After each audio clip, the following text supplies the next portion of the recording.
Hello friends, मैं हूँ रक्षा भारद्वाज और आज हम जिस टॉपिक के बारे में बात करेंगे वे है western political thinker John Locke. John Locke का जन्म 1632 में इंग्लैंड के समरसेट नामक स्थान पर हुआ और उनकी फ़िलॉसफी हमें और उनकी विचारधारा हमें जिस बुक में देखने को मिलती है वो है टू ट्रीटिस ऑन गवर्नमेंट। और जिस समय उनके द्वारा यह पुस्तक लिखी गई उस समय इंग्लैंड में एक मुख्य घटना और एक विशेष घटना घट रही थी। वो है ग्लोरियस रेवोल्यूशन, गौरवपूर्ण क्रांति। और इस क्रांति के पश्चात जो शक्तियां हैं वो मोनार्की के हाथों से आकर पार्लियामेंट सिस्टम यानी पार्लियामेंट के हाथों में आ गई थी। तो इससे पहले भी इंग्लैंड में पार्लियामेंट सिस्टम था या पार्लियामेंट मौजूद थी, लेकिन जो वहाँ पर जो शक्तियाँ थी उनके पास वो केवल नामात्र की थी। तो लेकिन इस ग्लोरियस रेवोल्यूशन के पश्चात मोनार्की के हाथों से शक्तियाँ निकलकर पार्लियामेंट के हाथों में आ गई और पार्लियामेंट एक शक्तिशाली कॉन्स्टिट्यूशन यानी पार्लियामेंट जो एक शक्तिशाली संस्था के रूप में उभरे। तो जॉन लॉक के द्वारा जो बुक लिखी गई ट्रीटिस ऑन गवर्नमेंट, उस पर भी इस रेवोल्यूशन का कुछ प्रभाव देखने को मिलता है और उनकी विचारधारा पर भी इसका प्रभाव देखने को मिलता है। और जॉन लॉक ने इस जो रेवोल्यूशन है इसका समर्थन किया है। हर कोई एक जो भी पॉलिटिकल फिलॉसफी होती है उसके कुछ बेसिक क्वेश्चंस होते हैं और हर एक फिलोसफर उन्हीं क्वेश्चंस के आंसर देने की कोशिश करते हैं। जैसे why do we need a state and government, हमें राज्य की ज़रूरत क्या है और सरकार की ज़रूरत क्या है। What is the origin of political community और स्टेट, राज्य की उत्पत्ति कैसे हुई। Why we should obey the state and to which extent, हम राज्य के बनाए हुए या राज्य के द्वारा बनाए गए कानूनों की पालना क्यों करें और किस आधार पर करें। यही कुछ क्वेश्चंस है जिसका आंसर है हर एक फिलोसफर को करना पड़ता है, हर एक पॉलिटिकल फिलोसफर को करना पड़ता है। और जॉन लॉक ने भी उसी प्रकार से कोशिश की है इन क्वेश्चंस का आंसर करने की। लेकिन जॉन लॉक के विचार हॉब्स से अलग हैं। हॉब्स के जो विचार थे राज्य पर वह जॉन लॉक से बिल्कुल भिन्न है। और जॉन लॉक के द्वारा जो सिद्धांत दिए गए, जो उनके विचार थे टू ट्रीटिस ऑन गवर्नमेंट में जो हमें देखने को मिलते हैं, उसमें से प्रमुख है डॉक्ट्राइन ऑफ कंसेंट, सहमति की धारणा, theory of private property. John Locke पहले ऐसे विचारक हुए हैं जिन्होंने प्राइवेट प्रॉपर्टी पर इतना अधिक जोर दिया है। कंसेप्ट ऑफ लिमिटेड गवर्नमेंट और idea of separation of power, शक्तियों का वितरण और शक्तियों का separation of power, theory of revolution, विद्रोह का सिद्धांत। उनके द्वारा कुछ विचार है जो जॉन लॉक ने अपनी पुस्तक टू ट्रीटिस ऑन गवर्नमेंट में दिए।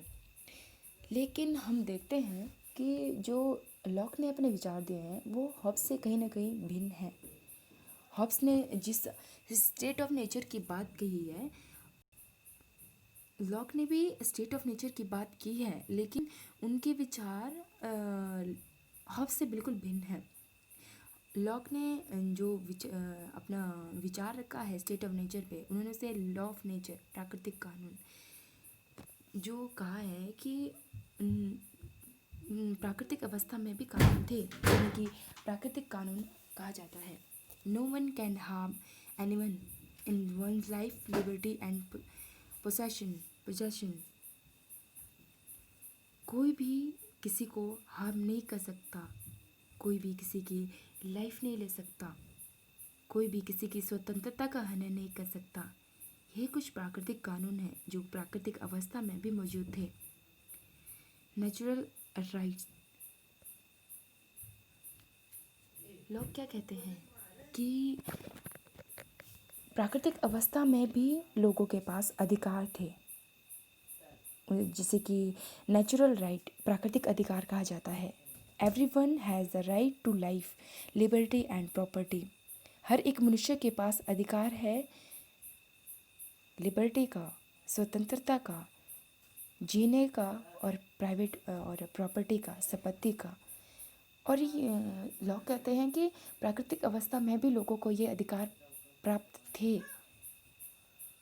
तो इस तरह से हम देखते हैं कि जो लॉक ने अपना विचार दिए या अपने विचार दिए वो हॉब्स के विचारों से भिन्न थे। हॉब्स ने और इसके पश्चात जो लॉक ने अपने विचार दिए हैं वो है वर्कमैनशिप आइडियल। वर्कमैनशिप आइडियल क्या है? ये एक प्राइवेट प्रॉपर्टी के कंसेप्ट में जो लॉक ने कहा है, a creator has a right over what he creates. एक जो क्रिएटर होता है उसका अधिकार होता है उस चीज़ पर जो उसके द्वारा क्रिएट की गई है, जो उसके द्वारा बनाई गई है। When you mix your labor with an object of nature, जब आप किसी एक ऑब्जेक्ट के, किसी एक वस्तु या किसी एक ऑब्जेक्ट के साथ अपनी लेबर, अपना श्रम मिक्स करते हैं, the object become our property. तो उस प्रॉपर्टी पर उसी ही इंसान का हक हो जाता है। जिस यानी मान लो कोई एक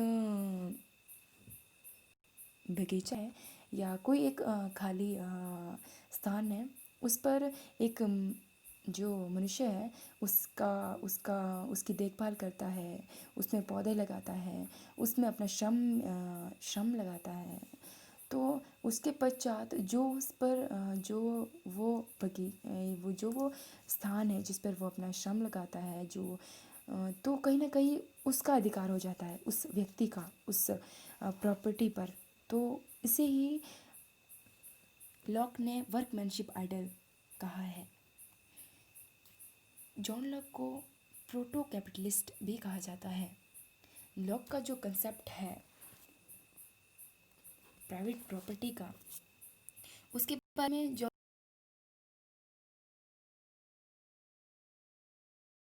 लॉक क्या कहे हैं? गॉड के द्वारा यानी भगवान के द्वारा। इसीलिए भगवान के द्वारा क्योंकि मनुष्य को बनाया गया है, तो हमारा जो क्रिएटर है, मनुष्य का जो क्रिएटर है वो भगवान है। तो हम भगवान की संपत्ति हुए और सिर्फ भगवान ही हमारी स्वतंत्रता और हमारी लाइफ ले सकता है। और जो लॉक कहते हैं कि ऑल इंडिविजुअल आर इक्वल, सभी मनुष्य समान है और no one can rule over other, एक कोई भी मनुष्य एक दूसरे पर अधिकार नहीं कर सकता, ना ही रूल कर सकता है। No human can take other life और लिबर्टी, कोई भी मनुष्य किसी दूसरे मनुष्य की लिबर्टी और किसी दूसरे मनुष्य की जीवन नहीं ले सकता, किसी दूसरे मनुष्य की जान नहीं ले सकता। इस प्रकार से जो लॉक कहते हैं, Locke says man by nature is a properly acquiring animal, state of nature is commonly available to all. Locke क्या कहते हैं कि जो प्राकृतिक अवस्था में, जो प्राकृतिक जो अवस्था थी उसमें जो प्राकृतिक जो अधिकार थे वो सबको प्रदान थे, जो वो सबको प्राप्त थे। It is a situation of private communism, we mix our labour with and create private property. जो प्राकृतिक अवस्था में जो प्राकृतिक वातावरण था, जो प्राकृतिक संपत्ति थी, उस पर सबका अधिकार था और जिस किसी मनुष्य ने उस पर उसके साथ अपनी लेबर मिक्स की तो वह प्राइवेट प्रॉपर्टी बन गई, तो वो उसी की प्रॉपर्टी बन गई। लेकिन लोग क्या कहते हैं कि इस पर भी लिमिटेशन है, इस प्राइवेट प्रॉपर्टी पर भी लिमिटेशन है। वो लिमिटेशन क्या है? Labour limitation. मनुष्य केवल उसी जगह पर या उसी स्थान पर या उसी जगह पर अपना अधिकार कर सकता है जिस पर उसने अपनी जो लेबर है वो मिक्स की है, जिसमें उसने अपना श्रम लगाया है, केवल उसी पर उसका अधिकार होता है। सफिशेंसी लिमिटेशन, कोई भी व्यक्ति ज़रूरत से ज़्यादा भी प्राप्त नहीं कर सकता। जितनी उसको ज़रूरत है वो उसी हिसाब से अपने श्रम लगाएगा और उसी हिसाब से प्राप्त करेगा। ज़रूरत से ज़्यादा किसी को भी प्राप्त नहीं होगा। स्पॉयलेस लिमिटेशन, अगर प्राकृतिक स्पॉलेज का मतलब है कि अगर प्राकृतिक जो संपत्ति है सबको प्राप्त है और कोई भी उसके साथ अपना श्रम मिक्स करके उसे अपनी प्राइवेट प्रॉपर्टी बना सकता है, लेकिन इसका अर्थ यह नहीं है कि वो उसे नष्ट करे। उसे नष्ट करने का अधिकार उसको नहीं है।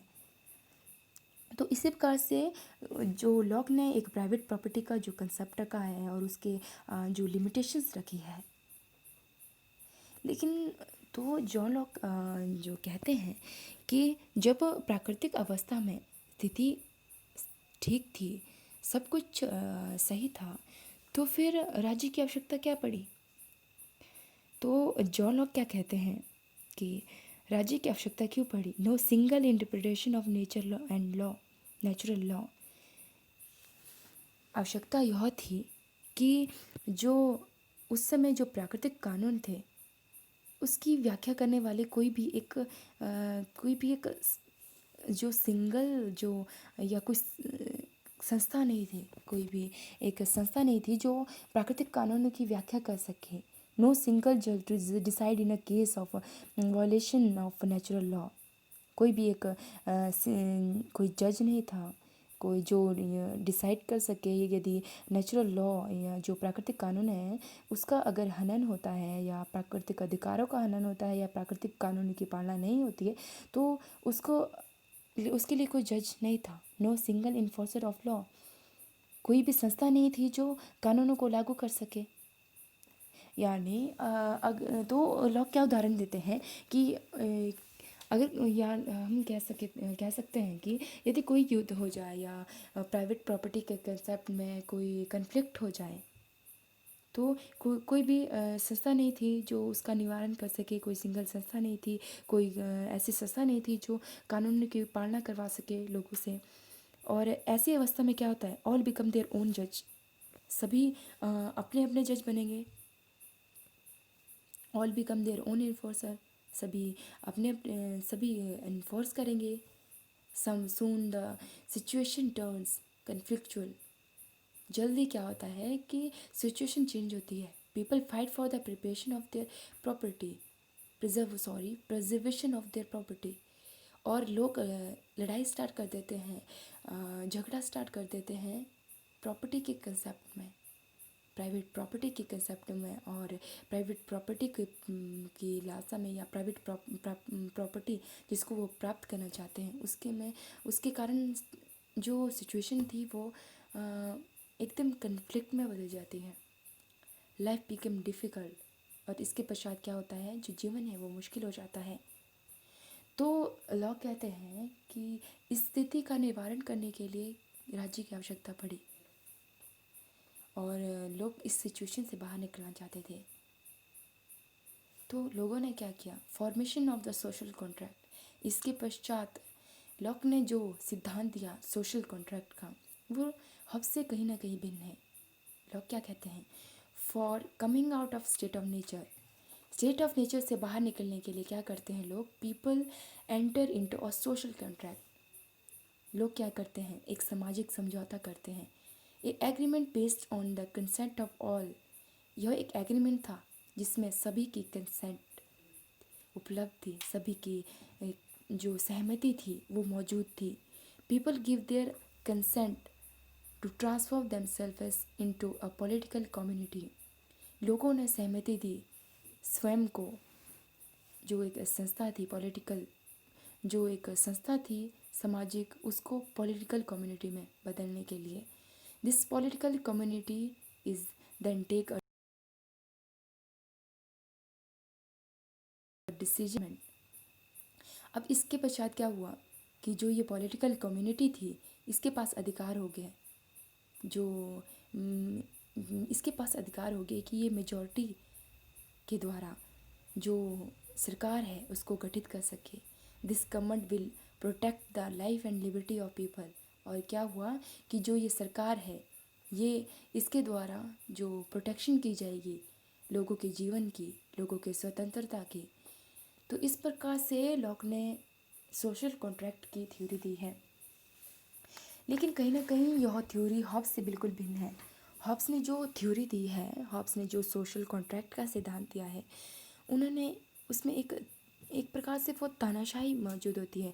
उन्होंने कहा है कि वो लोग एक स्वप्रभु या संप्रभु शासक की बात कही है, जबकि लॉक ने एक गवर्नमेंट की बात की है, एक सरकार जिसकी स्थापना, जिसकी नियुक्ति की जाएगी उस पॉलिटिकल कम्युनिटी के द्वारा, वो भी मेजॉरिटी के द्वारा। तो बिल्कुल भिन्न है हॉब्स के विचार, लॉक के विचार बिल्कुल भिन्न है हॉब्स से। तो हम उस सोशल कॉन्ट्रैक्ट को समझने की कोशिश करते हैं।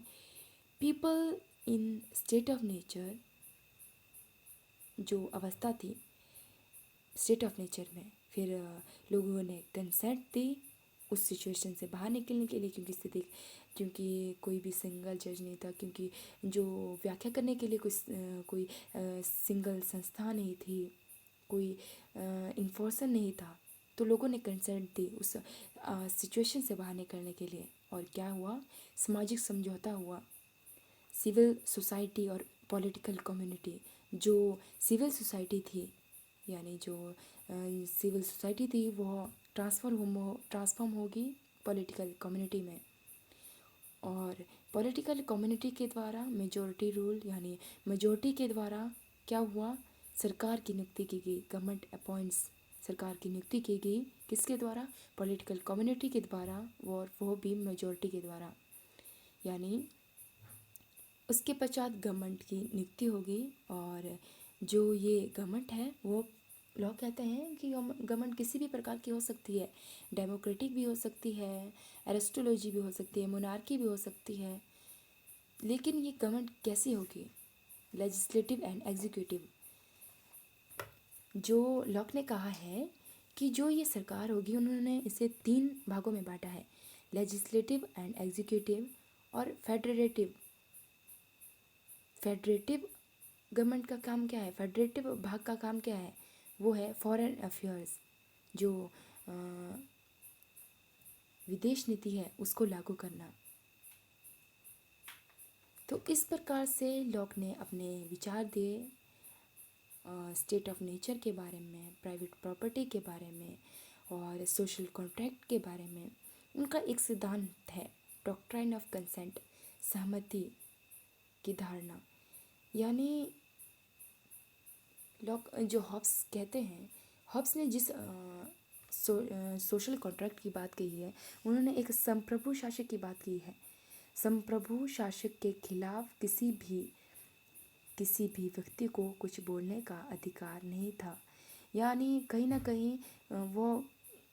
कहीं उसको कुछ शक्तियाँ दी गई थी, लोगों को दी गई थी। उस जो हॉब्स ने जो जिस सिचुएशन की बात की है उसमें भी लोगों को अधिकार था, लेकिन जिस प्रकार से हॉब्स ने जो लॉक ने जो विचार दिए हैं डॉक्ट्राइन ऑफ कंसेंट, सहमति पर, यानी यदि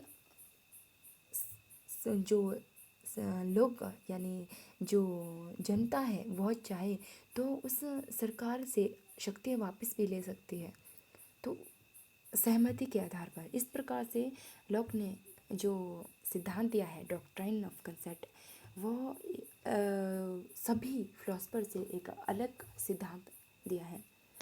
यही कुछ जो विचार थे जॉन लॉक के, जो हमने इस वीडियो में पढ़े, और नेक्स्ट पार्ट हम करेंगे नेक्स्ट वीडियो में। So wait for the next video.